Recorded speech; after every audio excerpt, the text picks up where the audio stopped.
성벽이 건축됨에 문짝을 달고 문지기와 노래하는 자들과 레위 사람들을 세운 후에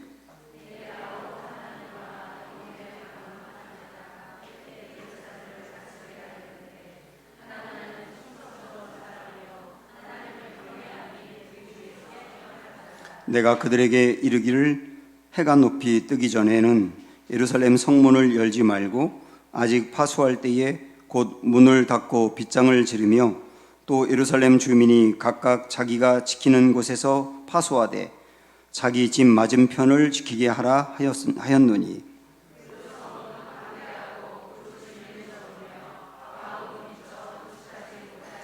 내 하나님이 내 마음을 감동하사 귀족들과 민장들과 백성을 모아 그 계보대로 등록하게 하심으로 내가 처음으로 돌아온 자의 계보를 얻었는데 거기에 기록된 것을 보면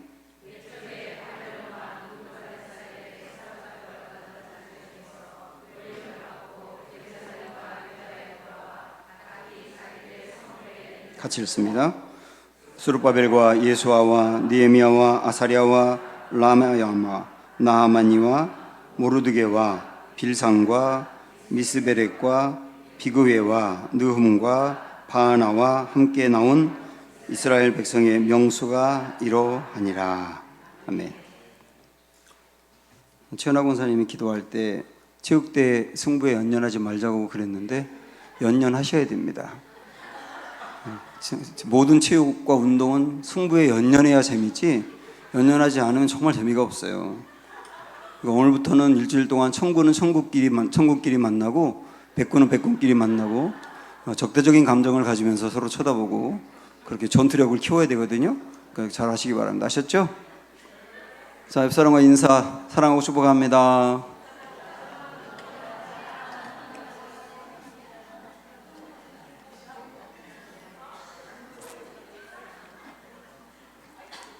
네.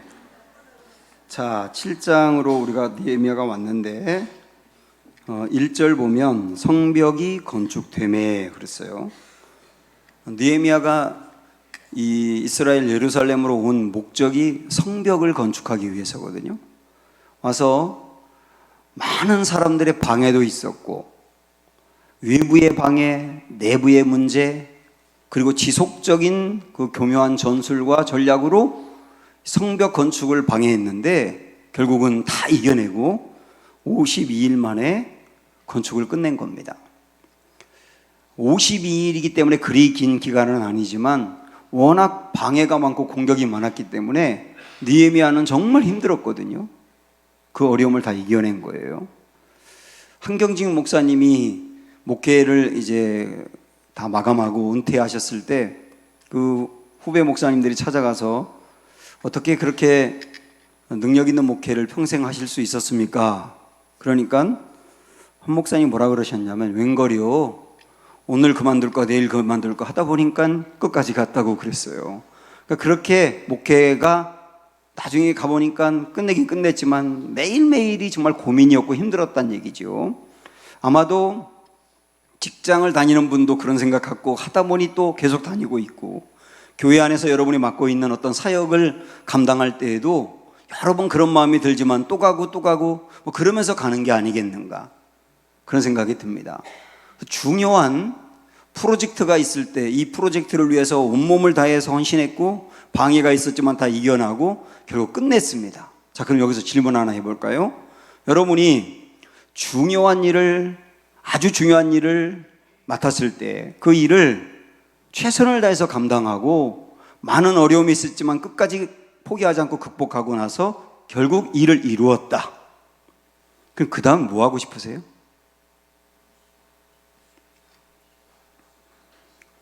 똑같은 질문을 여러분이 저한테 한다면 전 이렇게 대답하고 싶어요.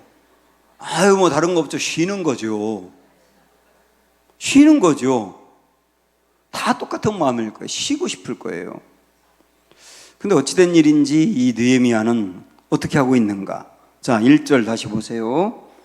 성벽이 건축되매 다음에 문짝을 달고 문지기와 노래하는 자들과 레위 사람들을 세운 후에 사람 세우는 일을 하고 있더라는 거예요. 그 중요한 일을 마쳤는데 성벽을 완성했다고 하는 것은 일종의 하드웨어를 구축한 거죠. 그런데 기본적인 틀이 만들어졌지만 그거보다 더 중요한 것은 그 성벽 안에 사는 사람들의 신앙과 삶이죠. 그것을 위해서 사람을 세우더라는 거예요. 사람을 세우더라. 이게 참 귀한 도전으로 다가옵니다. 결국은 이 느헤미야는 성벽을 건축해서 재건하는 것도 중요하지만 그보다 훨씬 더 중요한 일이 사람을 세우는 거다 라고 하는 것으로 본 거예요. 그래서 1절도 사람 세우는 이야기, 2절도 사람 세우는 이야기, 이렇게 쭉 나오고 있습니다. 교회도 무엇이 제일 중요할까? 가만히 생각해 보면 제일 중요한 거는 결국은 사람을 세우는 거예요. 사람 세우는 거. 화려한 건물 세우는 거, 건물이 필요하죠. 근데 화려한 건물은 시간이 지나가면 낡아가는 거예요. 나중에 무너지는 거예요. 그런데 사람을 세우면 그 사람, 세운 사람은 길이 가는 거예요. 그 사람으로부터 파생된 다른 사람들이 세워지기도 하고. 그래서 성도인 여러분도 교회에서의 위치가 어떻든 상관없이 신앙생활하면서 정말 초점을 둬야 될 게 뭐냐면 사람 세우는 일이다 라고 하는 것을 이해하셔야 됩니다. 내가 세워질 뿐만 아니라 내가 사람을 세우는 것, 이만큼 중요한 일이 없다는 거예요. 제가 군목을 하면서 여러 부대와 교회에서 이제 목회를 했는데 나중에 제가 7년 동안 군목하고서 전역을 했거든요.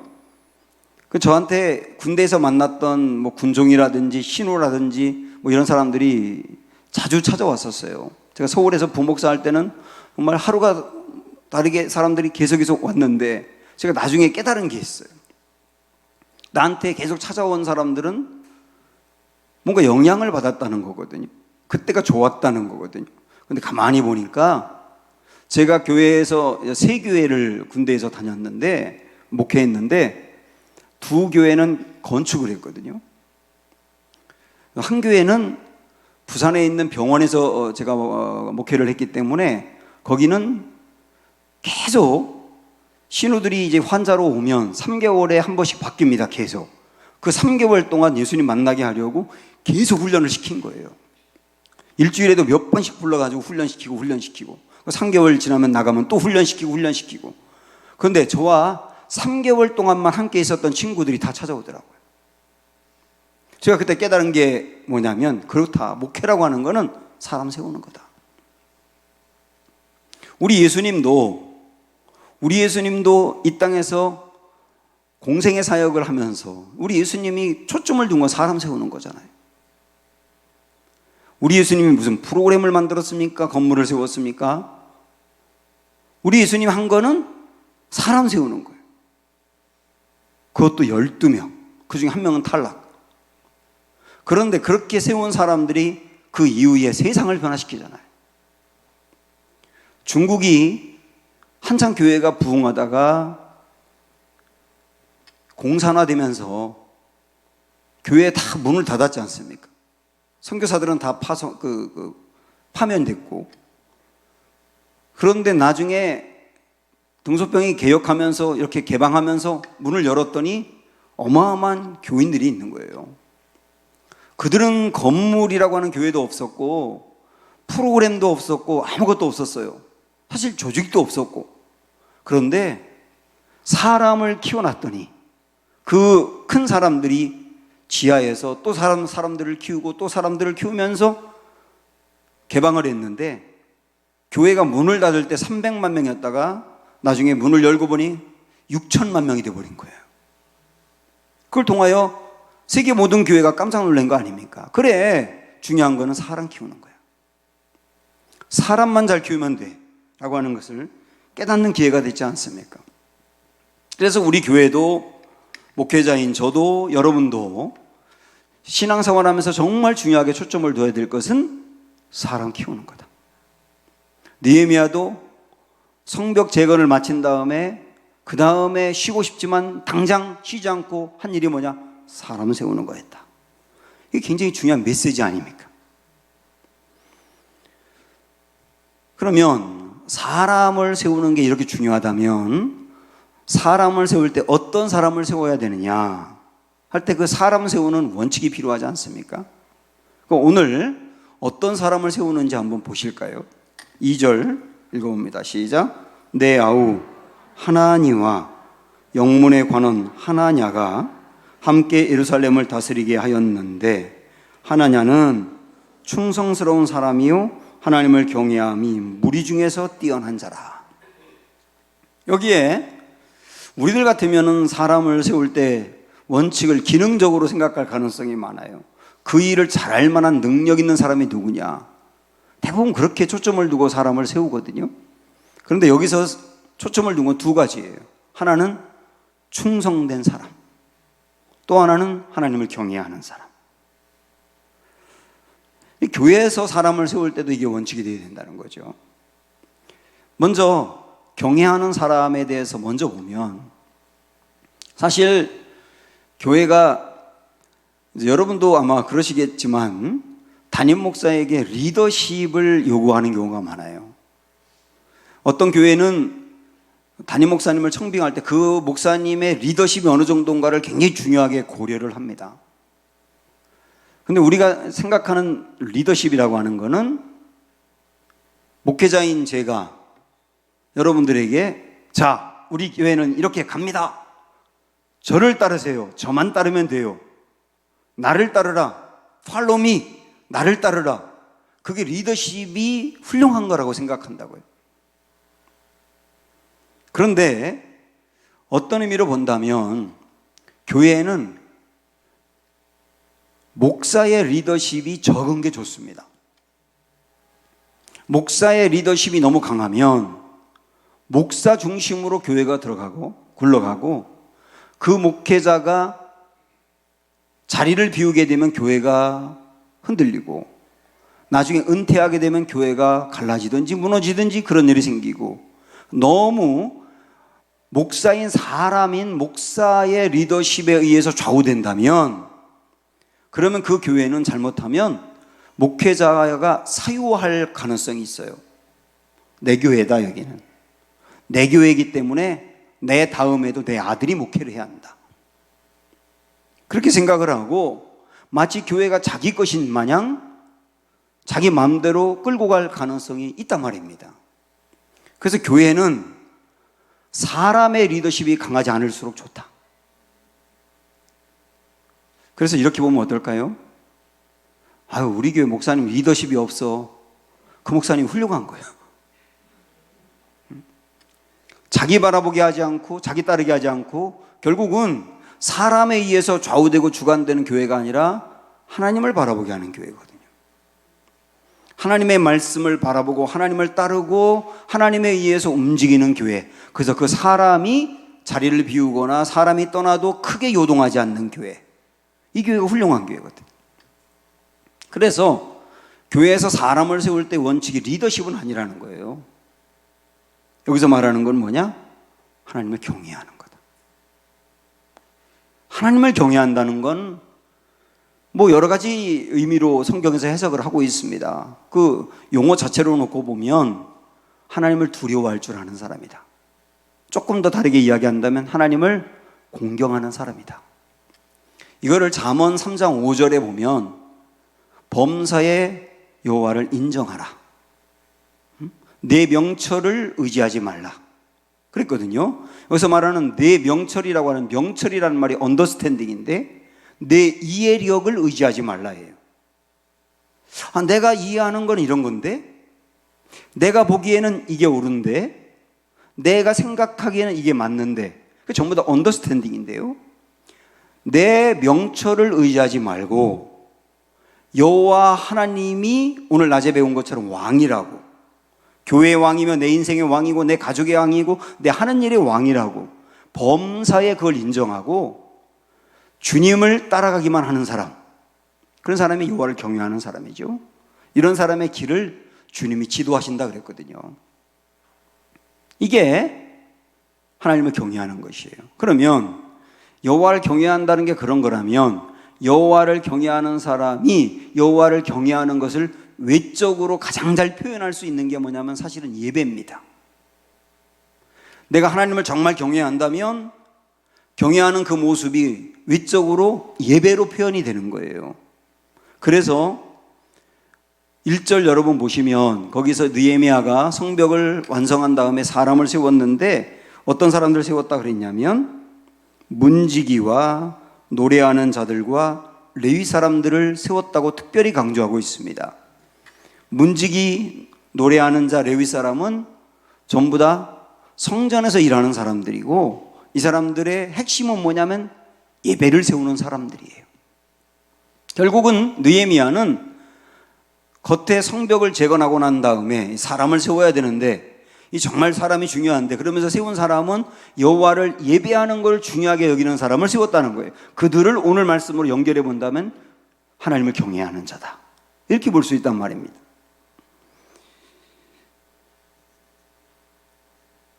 사무엘상 2장 30절에 보면 우리 주님이 이런 말씀을 하셨거든요. 나를 존중히 여기는 자를 나도 존중히 여기고 나를 멸시하는 자를 내가 경멸하겠다. 근데 여러분 이 말씀이 언제 나온지 아세요? 엘리의 두 아들이 제사장인데 성전 안에서 주님께 제물을 드려야 되는데 그 제물을 자기들이 먼저 먹어버린, 그리고 성전에 예배를 드리러 온 여인들과 성전 안에서 행음함으로 성전을 더럽힌 것. 다시 말하면 성전 안에서 해야 될 제사를 우습게 여겼다는 거예요. 오늘 우리 개념으로 말하면 예배지 않습니까? 예배를 우습게 여기는 사람을 두고 주님이 하신 말씀이에요.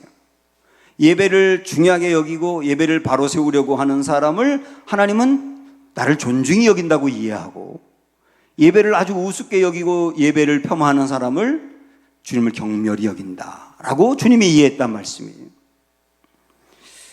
그래서 예배가 이렇게 중요하기 때문에 여러분께서 그 어떤 것보다 예배를 바로 세우고 또 예배를 바로 드리도록 세워주는 것, 이게 중요한 하나님을 경외하는 모습이다. 이런 사람이 있다면 이런 사람들을 교회에서 지도자로 세워라 라고 강조하는 거예요. 두 번째는 뭐였습니까? 충성스러운 사람이에요. 충성스러운 사람. 2절에 하나니 하나냐 이 두 사람을 이야기하면서 충성스러운 사람이다 그랬는데 남다르게 충성스럽다 그런 얘기를 했지 않습니까? 충성이라는 게 뭘까? 충성을 이렇게 이해하시면 됩니다. 충성은 계속하는 거다. 자, 충성이 뭐라고요? 계속하는 거. 충성은 계속하는 거예요. 하나님이 그 사람에게 맡겨진 일, 해야 될 일을 그냥 계속하는 거예요. 상황과 기분과 여건에 의해서 왔다 갔다 하지 않고 계속하는 거예요. 오늘 이 5절부터 우리가 다 너무 길어서 읽지 못했습니다만은 이 7장은 거의 사람들의 명단이 나와요. 사람들의 명단이 계속 나오지 않습니까? 어느 자손이 몇 명, 어느 자손이 몇 명 이렇게 나오다가 이 사람 명단의 결론을 66절로 한번 가보세요. 66절에 보면 온 회중의 합계는 42,360명이다 이랬습니다. 이 사람들이 누구냐면 바벨론에서 포로로 귀환한 사람들의 명단이에요. 포로로에서 돌아온 사람들, 아마 1차 귀환자들 명단 같아요. 여기에 42,000여 명이 있고 67절에 보면 그 외에 노비가 7,337명, 노래하는 남녀가 245명, 합쳤더니 정말 5만 명 정도 가까이 되는 거예요. 5만 명 정도 되는데, 그래서 1차 귀환한 사람들이 5만 명이라고 말하는 겁니다. 근데 뒤에 나오는 사람들은 빼고 앞에 나오는 사람만 42,000명 정도, 이 사람만 놓고 본다면 여기 42,000여 명이라고 했는데 실제 이 숫자를 세보면 42,000명이 아니에요. 3만 명 정도가 됩니다. 3만 명 정도. 그러면 42,000명이라고 분명히 했는데 왜 실제 숫자는 3만 명이냐? 왜 그럴까? 이게 의미가 있는 거예요. 그들이 포로에서 돌아온 다음에 그만큼 정도가 돌아왔지만 그 이후에 실질적으로 성벽을 재건하는 일까지 계속 꾸준히 해간 사람의 명단이 3만 명이라는 뜻이에요. 그러니까 포로에서 돌아온 사람들, 꽤나 나이도 먹었겠지만 그 사람들 중에 12,000명 정도는 성벽 재건하는 일이 힘들고 어렵고 방해가 있고 또 자기들의 돈이 들어가야 되니까 중도에 탈락하고 계속 끝까지 그 일을 감당한 사람이 3만 명 정도 된다는 뜻이에요. 그 사람들을 귀하게 여기는 거예요, 주님은. 다시 말씀드리면 계속하는 사람이죠. 계속하는 사람. 달란트 비유에서 2달란트와 5달란트 받은 종이 그 또 역시 2달란트, 5달란트를 이렇게 남겼지 않습니까? 그 달란트를 남기고 난 다음에 그 종들을 주인이 돌아와서 축복하면서 뭐라고 말했냐면 착하고 충성된 종아, 이렇게 말을 했어요. 충성된 종아. 반대로 1달란트를 가지고 그냥 숨겨두었다가 그걸 드린 그 사람은 악하고 게으른 종아, 이렇게 말했는데요, 여기 2달란트, 5달란트를 남긴 사람에게 충성된 종이라고 한 것은 뭐냐면 주인이 언제 올 줄 모르지만 그러나 묵묵히 그들에게 맡겨진 일을 계속했다는 뜻이에요. 그래서 그들을 충성된 종이라고 말하고 있는 겁니다. 충성이라고 하는 이 성품은 성령의 9가지 열매 중에 하나거든요. faithfulness라고 표현하고 있는데 영어로 그게 신실함, 다시 말하면 계속함이에요. 계속함. 그래서 고린도전서 4장에서도 1절 2절에 보면 어떤 사람들이 그리스도의 비밀을 맡을 수 있다고 그랬어요. 그리스도의 비밀을 맡는 사람이 있답니다. 근데 누가 그리스도의 비밀을 맡는다 그랬냐면 충성된 사람. 충성된 사람에게 그리스도의 비밀을 맡겨준다, 이렇게 말할 정도로 충성은 굉장히 중요한 것이라고 얘기해요. 그러면 사랑하는 여러분, 주님은 능력보다 충성을 본다는 것. 충성이라고 하는 것은 계속하는 것이라고 하는 것. 그럼 이 말씀을 마음에 새기시면서 하나님이 찾는 그 일꾼들, 하나님을 경외하는 자, 하나님을 충성되게 섬기고 일하는 자, 그런 이들이 우리가 되시기를 축복합니다. 이렇게 설교가 끝날 줄 아시죠? 하나 더 있어요. 이렇게 하나님을 경외하는 자, 하나님 앞에 충성스러운 사람들을 특별히 뽑아서 리더로 세웠어요. 특별히 뽑아서 리더로. 그런데 특별히 뽑아 리더로 세운 사람들이 있는가 하면 모든 백성에게 두루두루 다 적용되는 게 하나 있어요. 그게 뭐냐면 3절입니다. 자, 오늘 말씀 다시 보셔서 시작. 내가 그들에게 이르기를 해가 높이 뜨기 전에는 예루살렘 성문을 열지 말고 아직 파수할 때에 곧 문을 닫고 빗장을 지르며 또 예루살렘 주민이 각각 자기가 지키는 곳에서 파수하되 자기 집 맞은편을 지키게 하라. 이게 모든 백성에게 다 적용된 것인데 지금 성벽이 완공이 되었습니다마는 아직까지도 방해하고 공격하는 사람들이 있기 때문에 문을 여는데, 성벽의 문을 여는데 너무 빨리 열지 말아라. 적들이 들어와서 괴롭힐 수 있으니 해가 중천에 떠 있을 때 문을 열고 사람들이 아직 일할 때 문을 빨리 닫아서 적들이 침입하지 못하게 하라, 이렇게 이야기하면서 그 다음에 또 하나 강조한 게 뭐냐면 모든 사람들은 자기 집 옆에 있는 성벽을 지키라는 거예요. 자기 집 옆에 있는 성벽은 자기가 지키라는 거예요. 그래서 성벽이 더 이상 무너지지 않도록 보존하고 지켜내라, 이런 말씀이거든요. 자, 이 말씀은 이 신앙적인 원리로 이 말씀을 연결한다면 내 신앙이 무너지지 않고 내 신앙이 유지되는 것은 누구도 대신해 줄 수 없고 신앙은 내 스스로 지켜야 된다라고 하는 것을 의미하는 거 아니겠습니까? 세워진 성벽이 무너지지 않도록 자기 옆에는 자기가 책임져라 라고 말씀한 것처럼 내 신앙의 성벽이 무너지지 않기 위해서는 누구도 대신해 줄 수 없다. 내 신앙은 내가 지켜야 된다예요. 그게 모든 사람에게 다 적용되는 말씀이라고요. 그러면 우리는 어떻게 내 신앙을 무너지지 않도록 늘 지켜낼 수 있을까? 예수님의 방법을 한번 생각해 보자고요. 우리 제자훈련 하면서도 이 부분을 대단히 이제 제가 강조했었습니다만은 마가복음 1장에 보면 어떤 안식일 날 있었던 일을 소개하는데 예수님이 안식일 날 오전에 말씀을 전하세요. 그리고 귀신 들린 자를 치유하세요. 굉장히 에너지가 고갈이 된 겁니다. 귀신 들린 자 치유하는 축사가 보통 어려운 일이 아니잖아요. 그리고 오후가 되어서 베드로 장모의 집에 좀 쉬러 갔는데 베드로 장모가 열병에 걸렸기 때문에 또 베드로 장모를 고쳐주었어요. 그리고 좀 쉴까 했는데 갑자기 소문이 나가지고 온 동네 아프다는 사람은 다 모여든 거예요. 그래서 그들을 일일이 한 명 한 명 치유해 주었습니다. 제가 이전에 말씀드렸잖아요. 우리 예수님은 치유할 때 다 이렇게 모아놓고 아픈데 손 대세요. 그러면 눈 아픈 사람 여기 자기 손 대고 머리 아픈 사람 여기 대고 그러면 한 번에 기도하고 고쳐졌느냐? 그게 아니고 일일이 한 사람씩 고쳐줬거든. 그러니까 한 명 한 명을 다 고쳐주다 보니까 밤 늦게까지 치유를 하신 거예요. 얼마나 피곤하겠어요, 주님이. 그러니까 우리 주님도 인간이기 때문에 피곤한 건 똑같이 피곤하다고요. 그래서 축사하고 치유하고 말씀 전하는 그 사역을 하루 종일 하다 보니까 지칠 대로 지칠 수밖에 없는 거예요.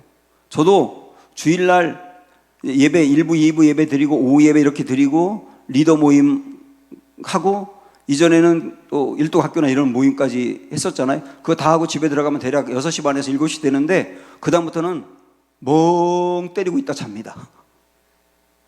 아무 생각이 들지 않고 그냥 멍하니 앉아가지고 TV 보고 그냥 그러다가 자는 거예요. 그래야 회복이 되더라고요. 그만큼 힘든데 우리 예수님은 밤 늦게까지 치유하느라고 얼마나 에너지가 고갈됐겠냐고요.